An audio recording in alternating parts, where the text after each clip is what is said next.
Aulas abiertas o espacios de pasantía en territorios son experiencias de flexibilización e innovación del sistema educativo. Esta es la apuesta que hace la Maestría en Comunicación, Educación y la Cultura, que busca que a partir del diálogo con otros actores se tejan lazos de construcción colectiva de conocimiento que aporten a la formación de los estudiantes, que a su vez son profesores en su mayoría. Viajar siempre es una aventura. Así se tengan los objetivos claros, llegar a nuevos destinos implica una apertura mental para asumir las nuevas experiencias y tratar de entender las prácticas sociales, prácticas que traen consigo lenguajes, sabores, olores, percepciones. Para nosotros, Ana María, Diego y Andrea, como estudiantes de dicha maestría, como docentes y como investigadores sociales, estar en Cuba representó grandes enseñanzas que superaron lo meramente académico. Aunque el foco siempre fue profundizar los saberes, las prácticas y los sentidos colectivos de los grupos que hacen teatro popular, con el fin de fortalecer nuestra investigación como proyecto de grado, también tuvimos la oportunidad de disfrutar la maravillosa arquitectura de La Habana y sus alrededores, la conversación con muchas de sus gentes, las playas de Varadero, las riberas del río San Juan, el malecón, el puerto de La Habana, los buques, los cruceros que lo adornan, la música que encontrábamos en cada rincón, los viajes en autos antiguos, los sitios históricos insignes como el cañonazo que se activa todas las noches en conmemoración de la independencia, o el Cristo de La Habana, o la Casa del Che.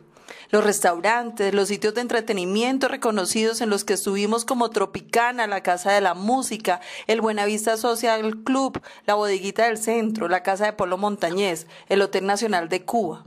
Los museos de arte e historia, como el Museo Nacional de Bellas Artes, el Museo de Arte Colonial, el Museo de la Ciudad, el Museo de la Danza, el Castillo de la Punta, el Castillo de la Real Fuerza de La Habana. También nos pudimos adentrar en el epicentro de la cultura afrocubana, las calles de sus barrios como el barrio chino, como el callejón de Hamel, cuya propuesta estética es basada en el reciclaje, y como el barrio de Fuster, un artista cubano que convirtió un barrio en un museo callejero a partir de pedacitos de losa de cerámica que recogía de la basura. Esto nos permitió entender un poco más de su cultura y de ese sistema socioeconómico sostenible que a pesar de un bloqueo y a pesar de la globalización, representaban una de nuestras mayores inquietudes. Estas experiencias, aunadas a las posibilidades de hablar con diversos personajes relacionados de una u otra manera con la movida teatral popular y con la exploración bibliográfica que hicimos, nos permitió llegar a conclusiones que aportan en el campo de la comunicación, educación y la cultura. Tenemos pues a nuestro sabedor, el escritor y teatrólogo Omar Baliño, quien nos contó la historia del teatro en Cuba, el cual, según él, no necesita estar catalogado como teatro popular, pues de una u otra manera todo el teatro que se hace en Cuba cuenta con dos características, que son las que haría de un teatro popular, es decir, las temáticas sociales cotidianas y estar cerca a las comunidades. También hablamos con Reinaldo Montero, ganador del Premio Casa de las Américas. Para él, los hombres y las mujeres somos sujetos políticos en el sentido de pensar en un nosotros, y el teatro permite mostrar esas situaciones. No porque sea una responsabilidad del teatro, sino porque es parte de la naturaleza del hombre, quien además tiene una fuerte tendencia al error. El teatro, dice Reinaldo, no es político por el teatrista, es político porque es una práctica social humana.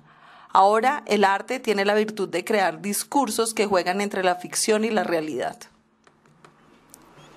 También dice Reinaldo que la realidad no sirve para nada y que esta debería ser olvidada y que el arte puede reelaborar esa realidad. Pudimos hablar con Alexis Triana, gestor cultural y coordinador de comunicaciones del Ministerio de Cultura, que nos explicó cómo el teatro en Cuba no tiene esa categorización de popular o de no popular, porque incluso si antes había sido de élite, es decir, antes de la revolución, ahora era accesible para todos, como en el caso del arte lírico, que siendo tradicionalmente de sala y de élite, se ha practicado hasta en la calle. Además, según nuestra fuente, independientemente del género que se desarrolle, el Estado cuenta con el presupuesto necesario para la subsistencia de los grupos. Así que todos, de una u otra manera, simplemente hacen teatro. Otra de nuestras fuentes fue Osvaldo Rondón. Él es actor y profesor de teatro. Para él, el teatro precisamente lo que hace es movilizar. Unos actores se movilizan, que son los llamados teatristas, tratando de movilizar a la gente. Él también manifestó que aunque se usan temas libremente, estos no necesariamente llegan al grado de profundidad al que se podría. De alguna manera nosotros pensamos que tenía relación esto con el tema de la censura. También hablamos con gente que hace lo que nosotros llamaríamos teatro popular en ese contexto. Es decir, gente que hace el teatro, que es de temáticas sociales y que lo hace cerca de las comunidades. El ejemplo de este tipo de teatro que encontramos es el del Teatro El Cuartel.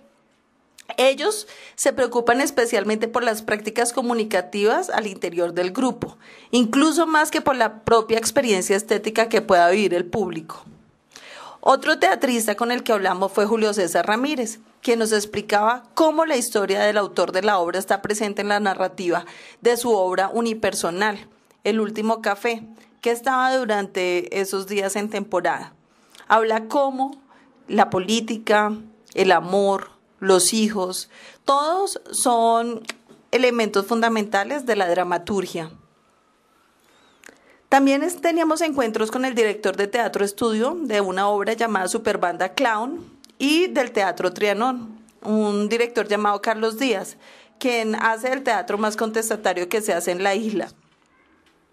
Hacer comparaciones es odioso, pero con este viaje concluimos que aunque hacer teatro en Cuba ciertamente es mucho más fácil que en Colombia, por cuenta de nuestra infraestructura presupuestal, tanto aquí como allá, convertirse en beneficiario económico de unas políticas culturales exige unas condiciones temáticas y estéticas que profundizan en la competencia y que de alguna manera inciden en la libertad de hacer.